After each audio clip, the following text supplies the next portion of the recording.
En nombre del Grupo Editor Orfila Valentini, agradezco su asistencia a la presentación del libro del 11 de septiembre a Donald Trump, ante nuestros ojos, la gran farsa de las primaveras árabes, del autor Thierry Meyssan. Va a iniciar el doctor Alfredo Jalife, quien es especialista en neuroendocrinología, egresada del Instituto Nacional de Nutrición y del Instituto Nacional de Neurología y Neurocirugía. Entre otras muchas actividades, en la Universidad Nacional Autónoma de México es profesor de posgrado en Geopolítica y Negocios Internacionales de la Facultad de Contaduría y Administración y miembro del Comité de Árbitros del Instituto de Investigaciones Económicas, exasesor del Centro de Estudios de Asia y África del Colegio de México, asesor de la Comisión Nacional Mexicana de Bioética. En la Universidad Autónoma Metropolitana Unidad Xochimilco está a cargo de la cátedra Alfredo Jalife Rame sobre estudios geoestratégicos del Programa Universitario de Ciencias de la Transición. Nombrado como el mejor analista de asuntos internacionales por la revista Líderes Mexicanos, comentarista y analista de diversos medios de comunicación, entre otros, periódico La Jornada, Por Esto de la Península de Yucatán y Horizonte de Monterrey, radio y televisión de la Universidad de Guadalajara y las televisoras CNN en español, Fox News en español, Telesur, Rusia Today. Y bueno, tiene el uso de la palabra el doctor Jalife. Muchas gracias. Bueno, pues es un honor, es una mesa, yo diría, internacional. Thierry Meyssan es, yo a mi juicio, es uno de los 5 mejores geopolitólogos que hay en el mundo. Desconozco quiénes sean los otros 4. Entonces, así que hay que aprovecharlo. Es de lujo esta presentación, no se da muy seguido. Y el libro que él presenta se llama Impostura del 11 de septiembre hasta Donald Trump. Entonces, imagínense. Desde los 2001, estamos 2017, es un vuelo de pájaro de casi 16 años, desmonta todo el mito que hay alrededor del 11 de septiembre, aquellos que sigan creyendo en Televisa, en Hollywood, pues que sigan creyendo, no hay ningún problema, en los destapes que no son destapes, etcétera. Y aquí sí realmente les va a indicar, es más, yo conocí a Thierry en el barrio chiita del sur de la capital de Beirut, y precisamente me había llamado la atención por su temeridad de haber sacado en ese momento el libro La terrible impostura, pues que realmente, y mucha gente se lo comió, de lo del 11 de septiembre, yo creo que sí le traía ganas la CIA, parece ser que ahora le trae menos ganas, pero siempre trayendo ganas. Y a partir de ahí, pues él se refugió luego en Damasco, la capital de Siria. Le tocó vivir la guerra civil en Siria. También lo fui a visitar, yo también tengo algo de temerario.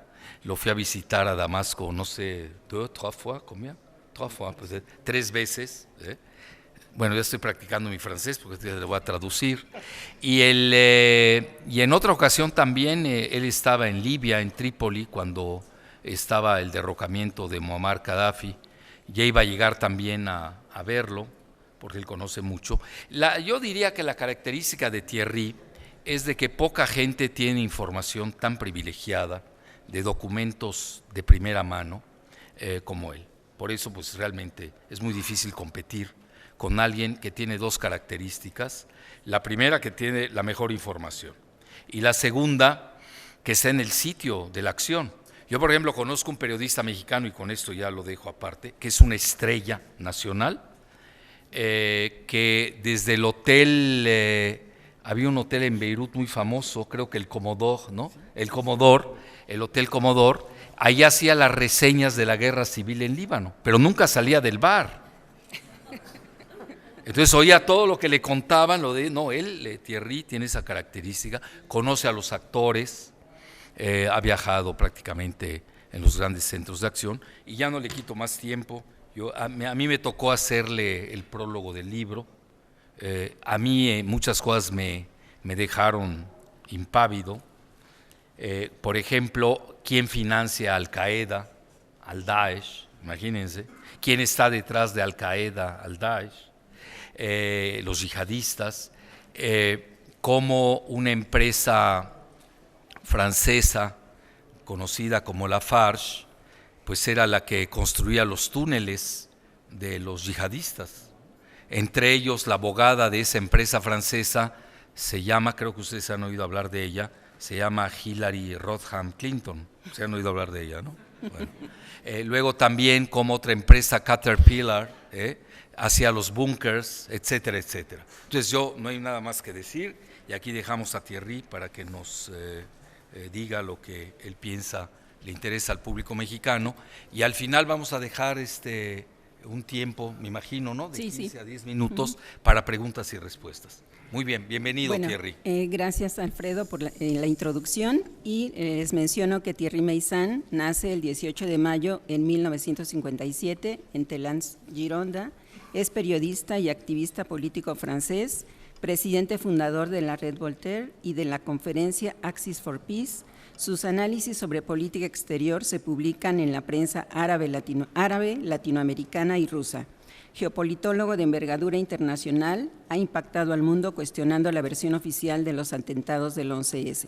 El autor, satanizado por los multimedia pro-atlantistas, divulga el resultado de 16 años de explosivo análisis que se opone frontalmente a la narrativa cotidiana de nuestras democracias occidentales. De una riqueza excepcional y un increíble poder, su nuevo libro, De la impostura del 11 de septiembre a Donald Trump, se inscribe en la continuidad de sus dos bestsellers. Es su prolongación lógica y la conclusión de una obra consagrada. Con ustedes, Thierry Meyssan.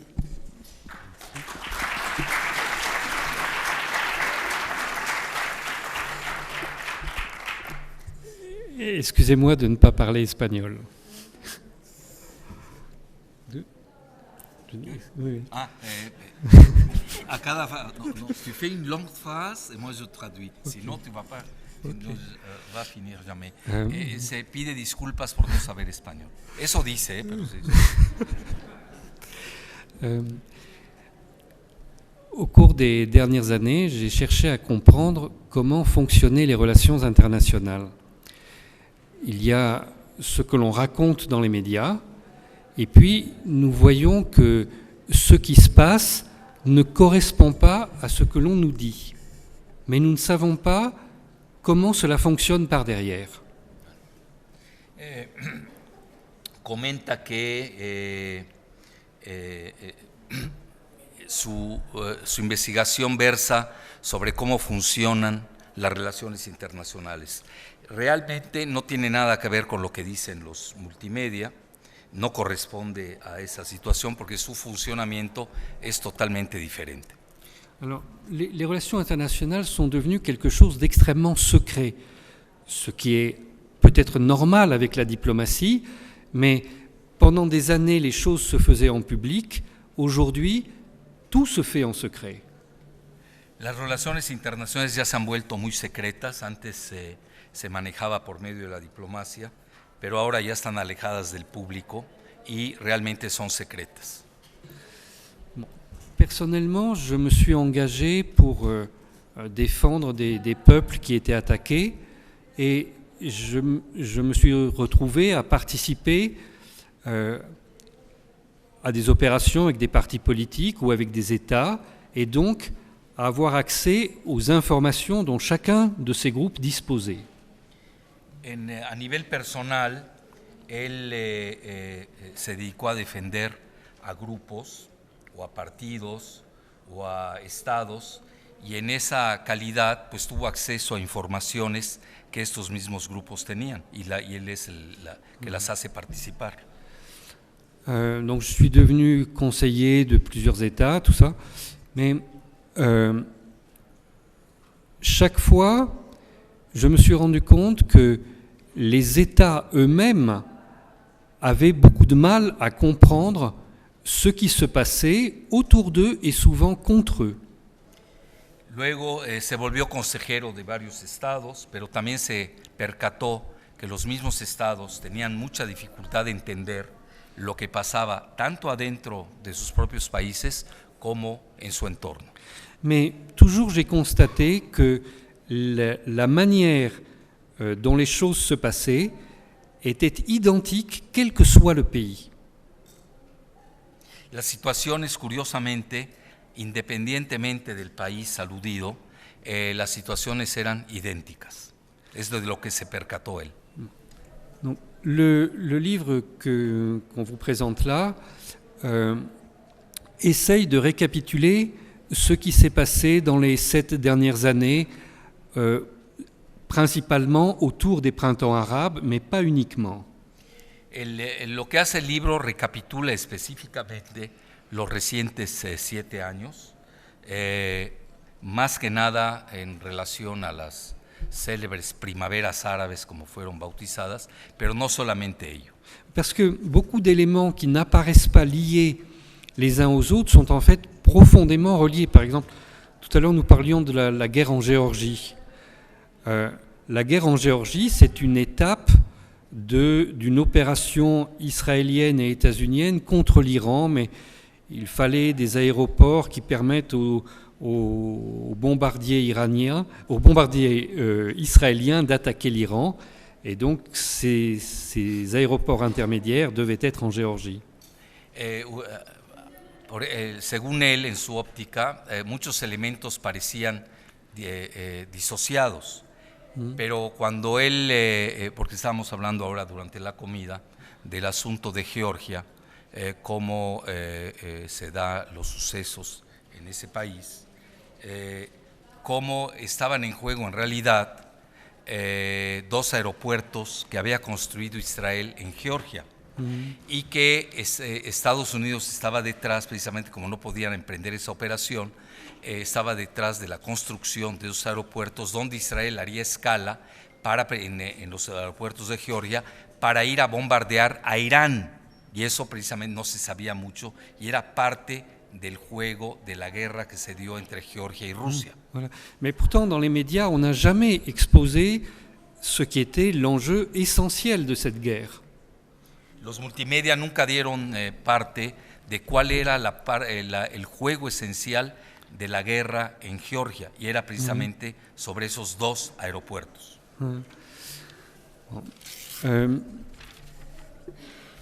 J'ai écrit ce livre d'une manière un peu bizarre parce que je ne savais pas comment expliquer des événements que je n'ai compris qu'au fur et à mesure.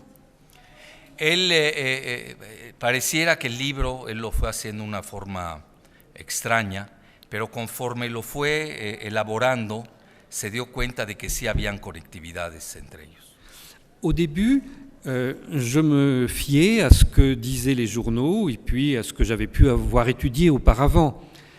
Mais petit à petit, je me suis rendu compte qu'il y avait un deuxième niveau de compréhension, que les événements avaient été préparés à l'avance. En un inicio él se basó mucho en los multimedia, en los periódicos, pero luego se fue percatando de que había un segundo nivel de entendimiento y eso es a lo que realmente hace alusión en su libro. Et après coup, j'ai continué à travailler et j'ai fini par comprendre qui organisait, de quelle manière, quels étaient les intérêts, quelles étaient les cartes que l'on jouait. Existía toda una organización, toda una serie de intereses y también percibió quiénes estaban detrás de ellos.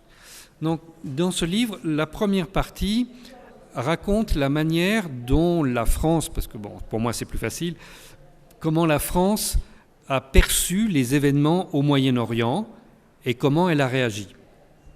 En la primera parte, siendo él de origen francés, para él es más fácil hablar de Francia, que además ustedes saben es una potencia que tuvo que ver en los eventos del Medio Oriente, en Libia, en Siria, etc. Se le facilitaba, pero también él quería ver cómo Francia percibía los eventos del Medio Oriente. Bon, mais je raconte le point de vue de l'intérieur du gouvernement français, ce qui, pour un lecteur français, est déjà beaucoup d'informations dont il n'a jamais entendu parler. Inclusive él hace parte de información al interior del gobierno francés, que muchos lectores franceses no conocían porque no se permeaba en los medios. Bon, le cas de la France, c'est le cas d'un pays qui n'a plus tellement de politique indépendante et dont les dirigeants essayent de se faire de l'argent personnel en prenant les décisions de l'État. Donc cette première partie, c'est un peu une suite d'affaires de corruption, mais en même temps, c'est de cette manière-là que les puissances moyennes en Occident réagissent aux événements qui ont lieu devant eux. En esta primera parte, cuando él habla de Francia, que realmente no tenía una política así, tal como se conoce, hecha y derecha, sino que era un asunto de corrupción, de dinero. Está hablando de Francia, ¿eh? No está hablando pues sí, hay que... Entonces, y precisamente no había una política como tal de parte de Francia y de los otros países occidentales. Lo que realmente les llevaba a hacer muchas cosas era la corrupción y el dinero. La deuxième partie du livre traite des mêmes événements, mais vus à travers une organisation secrète, les Frères musulmans, qui est la matrice du djihadisme. La segunda parte, que ya se pone esto interesante, versa precisamente, son los mismos eventos, pero ya los ve desde la óptica de una organización secreta, los famosos hermanos musulmanes. Alors, es la matriz, perdón, de lo que él considera es la matriz del yihadismo.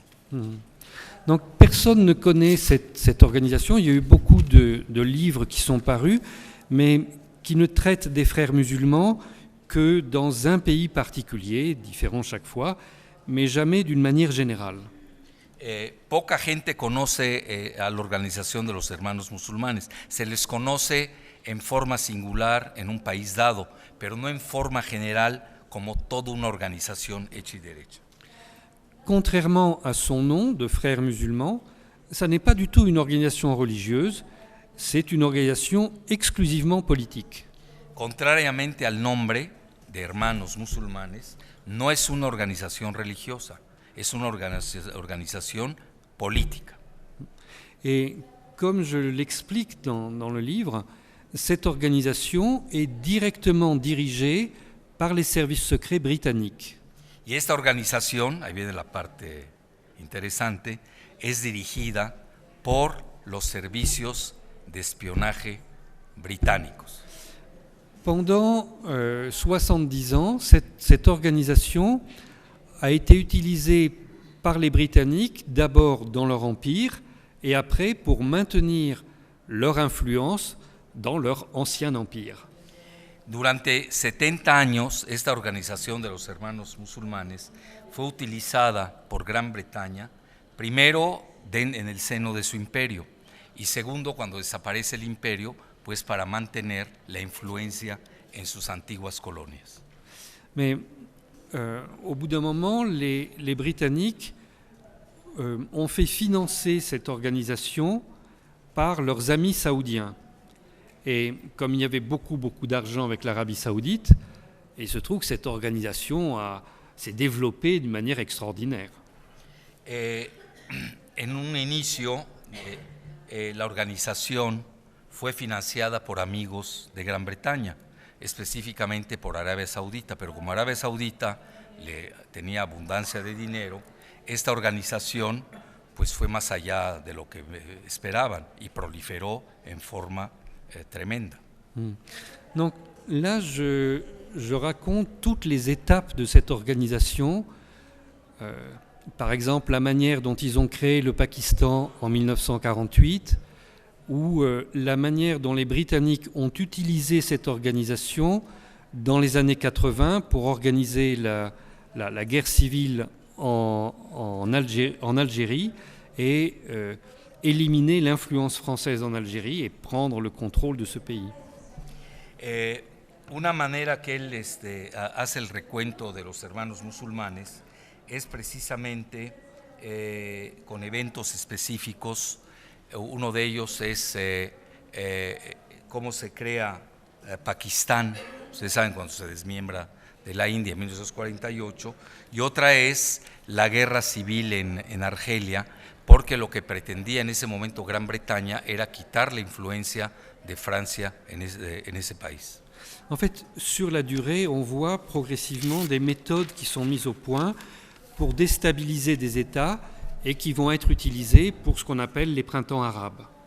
Entonces ahí viene todo un método operativo en el que los servicios secretos de Gran Bretaña usan a los hermanos musulmanes precisamente para desestabilizar a los países que ellos desean en ese momento de acuerdo a sus intereses. Bon, tout ça, c'est devenu une organisation gigantesque avec toutes sortes de sous-organisations qui sont Al-Qaïda, Daesh, etc. Entonces, conforme va pasando el tiempo, a juicio de Thierry, esta organización gigantesca se desprenden varias suborganizaciones, como son Al-Qaeda o Daesh, que es el famoso yihadismo que en inglés se conoce como ISIS. Daesh, c'est quand même une armée qui, à un moment, a eu 250 000 hommes. C'est considérable, une armée de 250 000 hommes, venant de pays complètement différents, extrêmement bien équipés, beaucoup mieux équipés que l'armée arabe syrienne, par exemple.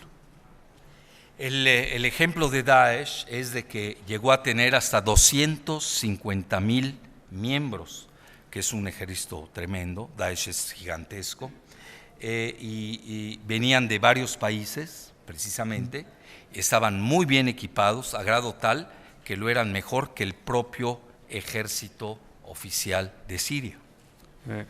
Par exemple, Daesh a en permanence des images satellitaires qui lui étaient fournies par l'OTAN et qui lui permettaient de savoir où se trouvaient les troupes syriennes, alors que la Syrie n'a pas de satellite et ne pouvait pas savoir où étaient les djihadistes. Una característica es que Daesh contaba con el apoyo satelital de la OTAN, cosa que no tenía el ejército oficial sirio. Ou par exemple, quand Daesh a envahi l'Irak, l'invasion s'est faite en 2 jours, sans bataille. Un ejemplo es cómo Daesh en solo 2 días pudo invadir Irak sin haber librado siquiera una batalla.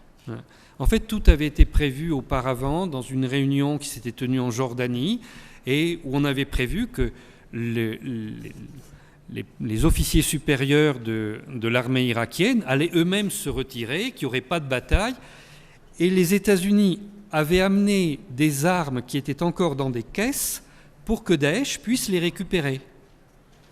Y estando en Jordania precisamente, todos habían previsto de que los oficiales superiores del ejército de Irak no iban a combatir, por eso se retiraron, y que incluso las armas que había librado Estados Unidos al ejército que supuestamente apoyaba de Irak, pues le fueron entregados a los yihadistas del Daesh.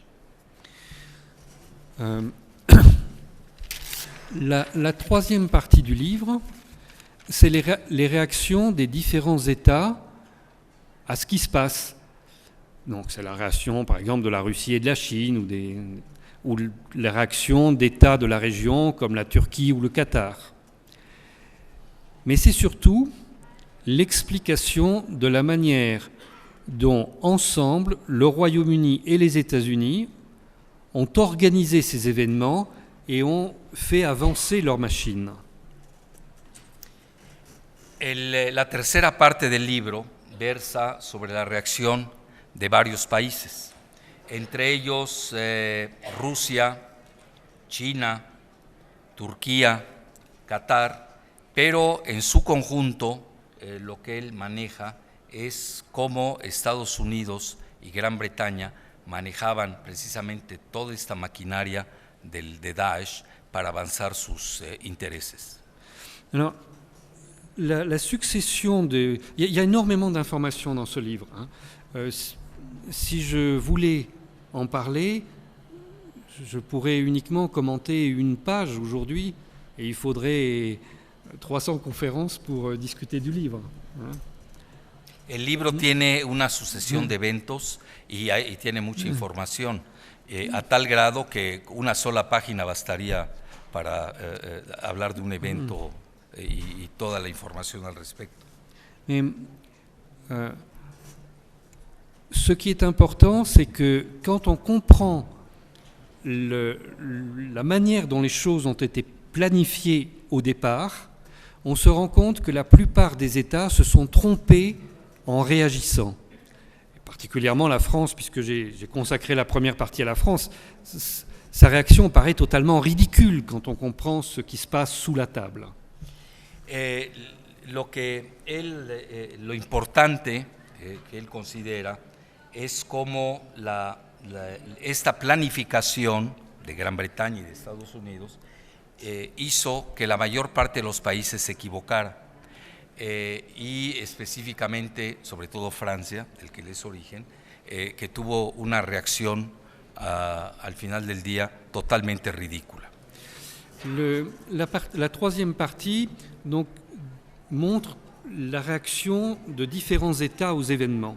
Et il y a une différence entre des États qui ont une très courte histoire, par exemple le Qatar, et qui ne savent pas comment réagir. Ils essayent de trouver leur intérêt dans les événements.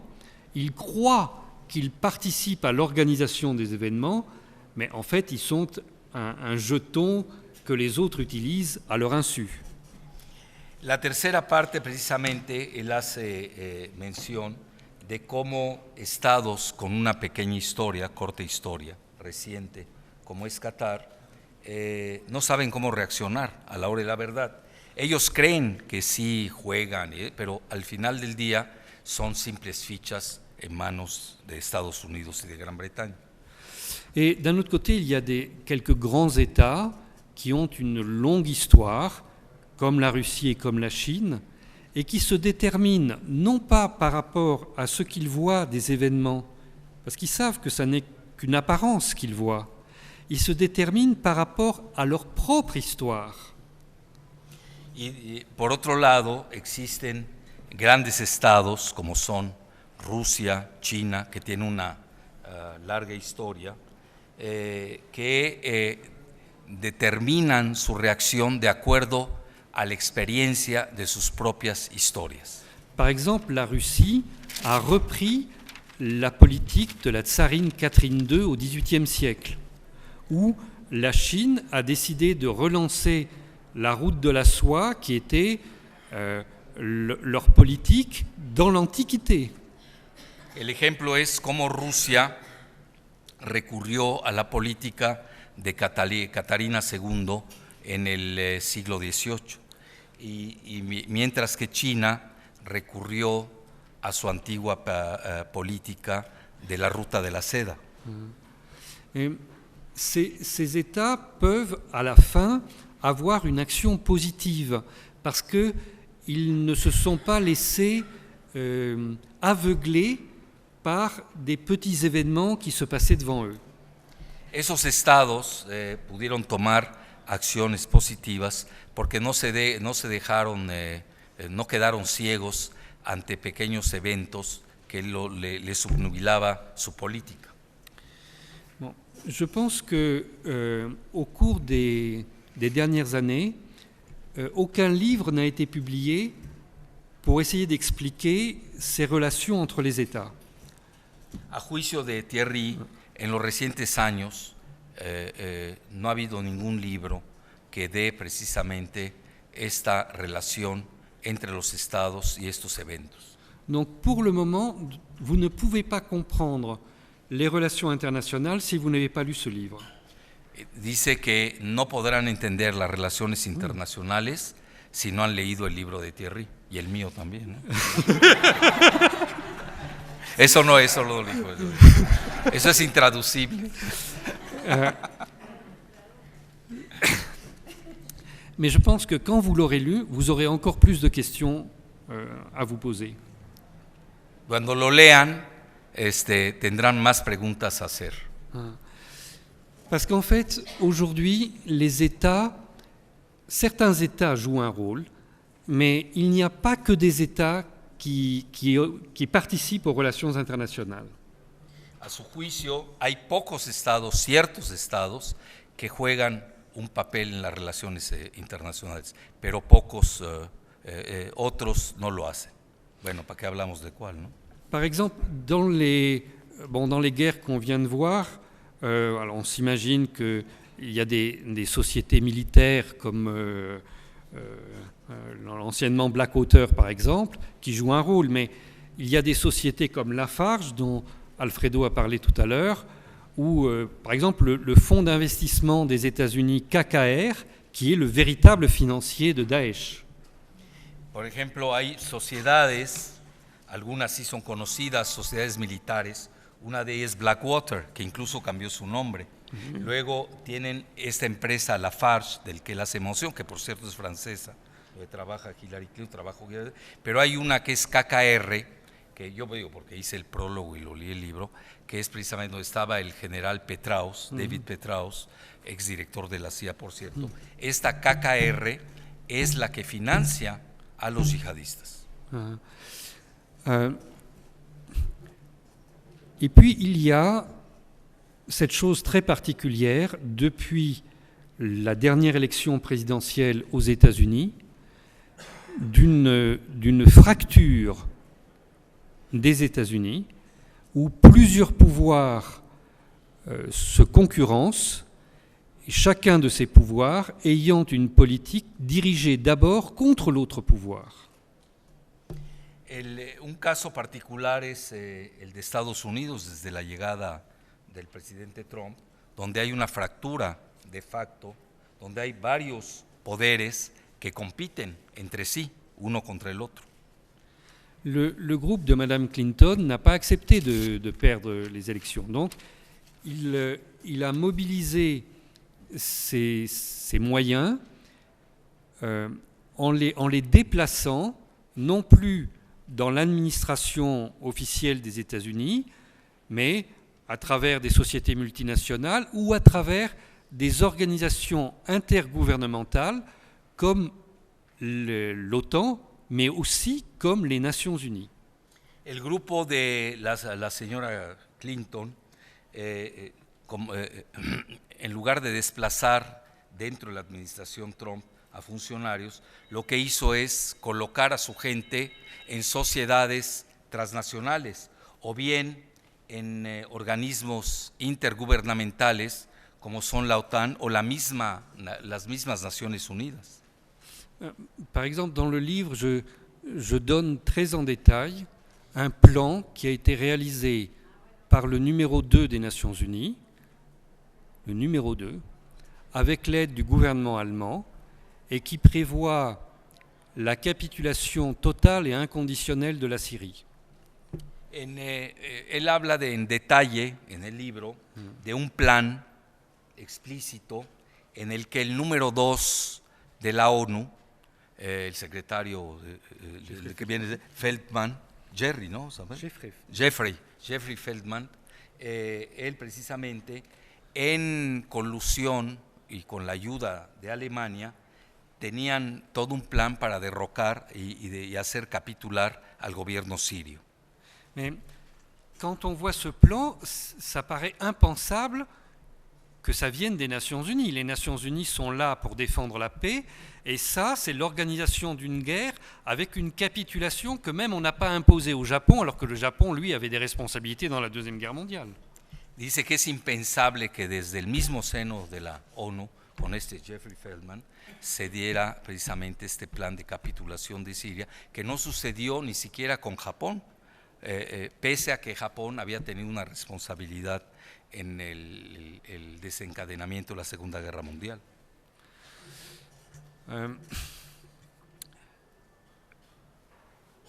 Un grand nombre de questions se posent maintenant sur comment les choses peuvent évoluer.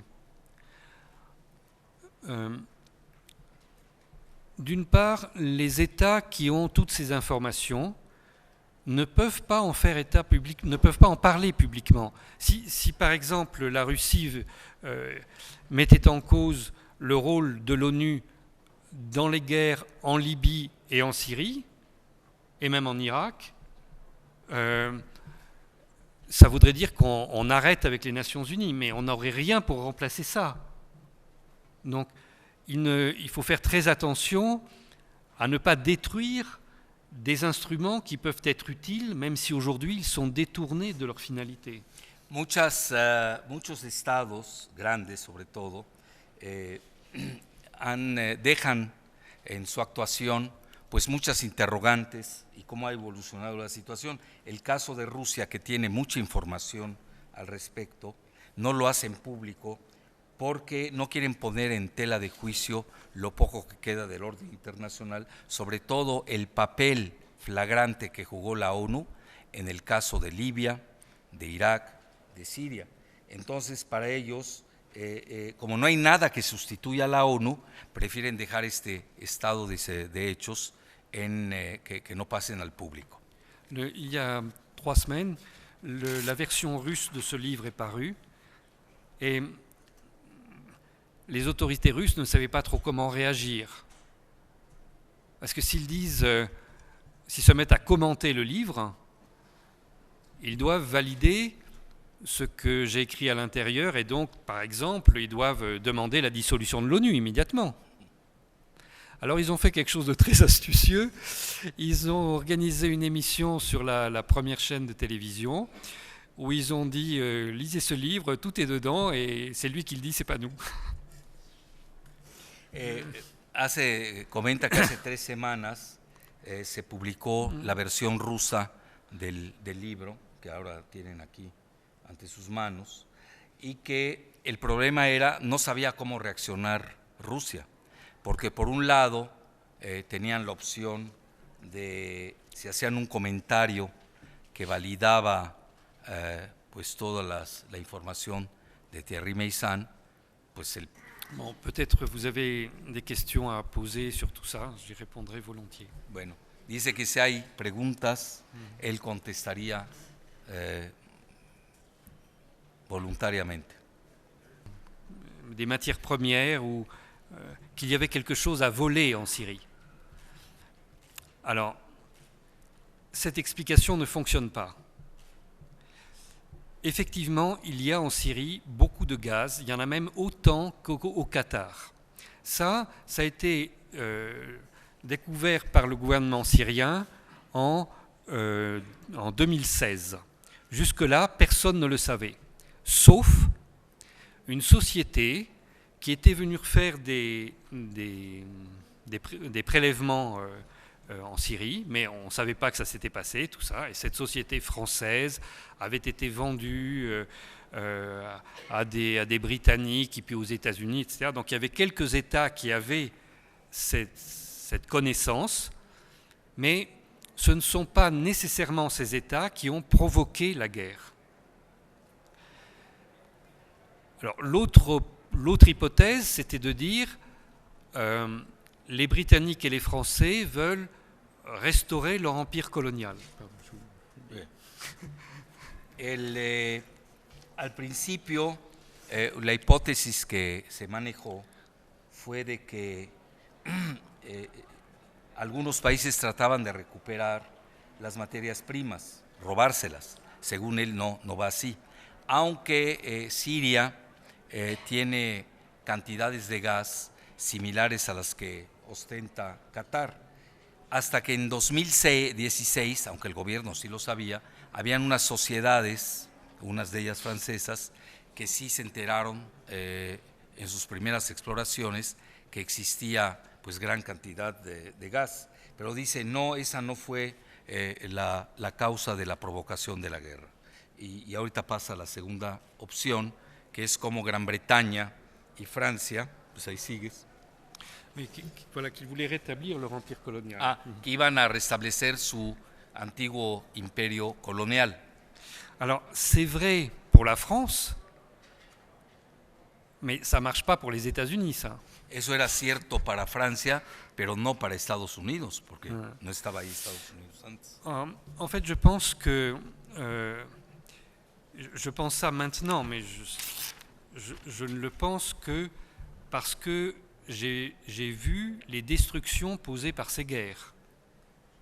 Él piensa eso ahora porque en el sitio de la acción él ha visto el grado de destrucción de esas guerras. Parce qu'il y a maintenant des villes entières qui ont été détruites en Afghanistan, au Yémen, en Irak, en Arabie Saoudite, même s'il n'y a rien dans les journaux à ce sujet, en Turquie, même s'il n'y a rien dans les journaux à ce sujet, en Syrie, en Libye. Bueno, él ha visto precisamente esa destrucción, ciudades enteras que han sido devastadas en Afganistán, en Yemen, en Libia, en Siria, pero sobre todo en Arabia Saudita, aunque esto no sale en los medios. Y también en Turquía, donde tampoco sale en los medios.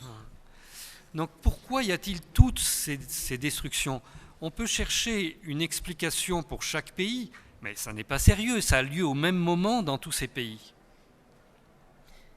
Entonces él hace la pregunta, ¿por qué? Se puede encontrar una respuesta para cada país, pero eso no es la respuesta de él, porque existe todo un engranaje en común denominador. Donc pour moi, la seule explication, je l'ai trouvée dans des travaux du Pentagone des années 2001 à 2004, où ils expliquent qu'ils veulent détruire la moitié du monde, en fait. Entonces él la explicación la encontró en estudios del Pentágono que hicieron del 2001 al 2004, donde abiertamente dicen que quieren destruir la mitad del mundo, así literal. Quand j'ai lu ça, ça me paraissait absurde, enfin c'était des menaces, ça ne pouvait pas être réel. Cuando lo leyó, creyó que era absurdo, creían que eran amenazas, que no podía ser real. Mais les États-Unis, c'est un pays qui a été construit surtout par des gangs, à partir de crimes. Et leur idée, c'est que dans un monde globalisé, l'armée des États-Unis doit vivre du racket des grands États. Lo que él piensa es que Estados Unidos es un país que fue construido por mafias, por grupos criminales, etc. Y en un mundo globalizado, ellos piensan que el ejército de Estados Unidos puede viviendo saqueando a los demás. Donc l'idée, c'est on coupe le monde en deux. D'un côté, des États stables qui sont les alliés des États-Unis, l'OTAN, le Mexique, etc. Et puis des États qu'on ne peut pas attaquer parce qu'ils sont trop forts, comme la Russie et la Chine. Et puis de l'autre côté, tous les autres. Entonces, por un lado, ellos tienen una visión maniquea del planeta. Por un lado, los países estables. Me llama la atención que ponga a México entre ellos, países aliados de Estados Unidos, ¿no? Pero también países grandes que Estados Unidos no puede atacar, como son Rusia, China. Y por otro lado, el resto de países que pueden ser destruidos. En fait, ce qu'ils ont commencé, d'abord ils ont cette région qu'ils ont appelée le Moyen-Orient élargi, qui va de l'Afghanistan jusqu'au Maroc. Aujourd'hui, elle est à moitié détruite. Y así, lo que ellos llaman el Medio Oriente ampliado, the Great Middle East, ¿no? Es que va desde Afganistán hasta Marruecos, hoy su mitad está totalmente destruida. Il n'y a plus d'État qui soit en capacité de s'opposer à la volonté de l'armée des États-Unis. No existe un estado en esa región en el que tenga un ejército que se pueda oponer a la voluntad de Estados Unidos. Donc, les États-Unis maintenant peuvent dire si vous avez besoin de gaz, de pétrole, de phosphate, de n'importe quoi, vous pouvez l'avoir, mais il faut passer par nous et nous payer quelque chose. Entonces, lo que dice Estados Unidos, si esos países tienen necesidad de gas, de petróleo, de fosfatos, lo pueden tener, pero tienen que pasar por nosotros. Il y a plusieurs questions encore. Oui, oui. Ouais. Ce plan doit se continuer dans d'autres régions du monde. Alors, par exemple, vous voyez l'affaire des Rohingyas en Asie du Sud-Est.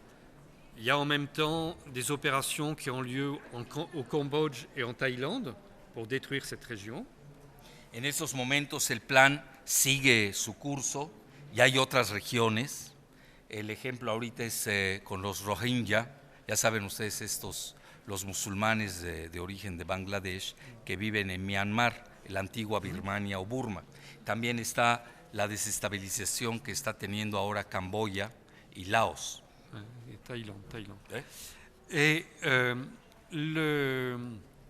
actuellement, il y a également une autre opération dans le nord-ouest de l'Amérique du Sud qui commence avec le Venezuela et qui doit s'étendre et englober toute l'Amérique centrale et les Caraïbes, à l'exception donc du Mexique.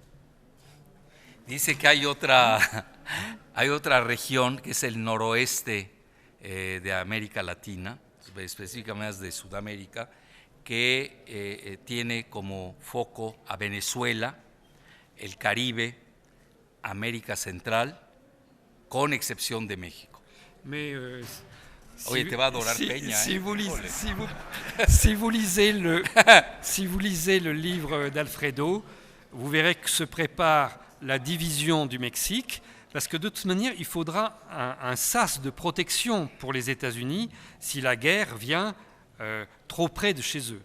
Dicen que si leen mi libro, van a tener como referencia que sí se prepara una división de México, precisamente para tener en la parte sur del país una zona de amortiguamiento que esté lejos de un ataque contra Estados Unidos. Voilà. Une autre question. Otra pregunta, ¿no? Allá hay. Sí, a ver, él ya. Sí, buenas tardes. No, falta cuarto de hora, ¿no? Quisiera, ¿Cuánto?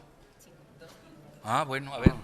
solamente quisiera preguntar si existe alguna relación entre las primaveras árabes y el aparecimiento del Estado Islámico. S'il y a une relation entre les printemps arabes et l'apparition de l'État islamique. Bien sûr, le projet des printemps arabes a été imaginé par le MI6 britannique en 2004. ¿De mil quoi? 2004. 2004. Dice que sí, hay una relación, que lo de las primaveras árabes fue ideado por el MI6, ustedes saben que es la agencia secreta británica, en 2004. L'idée, c'était de refaire dans cette région ce que les Britanniques avaient déjà fait en 1915 avec la grande révolte arabe avec Lawrence d'Arabie. Quería repetir Gran Bretaña lo que ya habían hecho con Lawrence de Arabia en el 1915. Donc l'idée, à ce moment-là, ils avaient promis à tous les peuples arabes d'être libres s'ils chassaient les Ottomans et qu'ils installaient les Britanniques à leur place. Et donc les Arabes sont tombés dans ce panneau, ils ont chassé les Ottomans et ils se sont retrouvés colonisés par les Britanniques. Que el plan de 1915 era, les vendieron la idea de que había que correr, expulsar a los otomanos para que llegasen los británicos, lo cual sucedió. Mais les Britanniques avaient mis au pouvoir dans ces États des gens qui ne pouvaient pas gouverner tout seuls parce qu'ils étaient très impopulaires. Donc ils avaient besoin de l'armée anglaise pour se maintenir au pouvoir. C'est notamment le cas des Wahhabites en Arabie Saoudite. Là, cette fois-ci, on voulait mettre les frères musulmans au pouvoir et on l'a fait en Tunisie, en Égypte, en Libye. On a essayé de le faire en Syrie, mais là, ça a commencé à dégénérer. En ese momento lo que hacían los británicos era colocar a personas que eran muy impopulares, por eso necesitaban del ejército británico. Lo mismo intentaron ahora hacer con los hermanos musulmanes y los colocaron en varios lugares, en Egipto, en Túnez, en Libia. Intentaron hacerlo en Siria, pero ahí fracasaron. Une autre question parce que je... Oui, ça y est. Ya no podemos, tenemos que despejar la sala. Igual él va a estar acá fuera, en donde están los libros, y ahí podrán conversar con él. Sí, por favor, les agradezco mucho su presencia.